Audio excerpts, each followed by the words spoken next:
अस्सलाम वालेकुम सर, क्या हाल है। मैं अपना जवेद भाई लिखते पे जिवें कि उम्मीद कर सारा ठीक ठाक है। तो मैं भी ठीक अल्लाह का करम। आज मालिक खड़े थे अपन लिखते पियो बकरियां बैठे तो भेड़ियां बैठे लिखते पियो ओ साइड ते गमी बैठे ना अपना। बाकी उम्मीद करना सारा ठीक ठाक हो। सो बाकी ये देखते बड़े दो त्रै बंदे बैठे ना अपने अली बोले दे रहे थे। बाकी लिखते पियो इन्हों को मिलते थे आप। बाकी सलाम वालेकुम।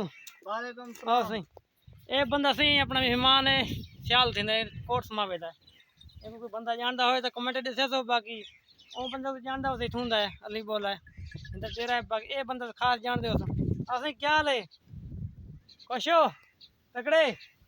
ये बंदे यार बंदा तो मेरे माल कट्ठे चलने पर नुकसान डाटा करना मैं कमीनल होंदा पर छोटा माल होंदा नुकसान डाटा करते यार फसल जिमीदार रड़ा कटांदा रहंदे ये सही बंदा खराब है कौन है जी हाँ सही।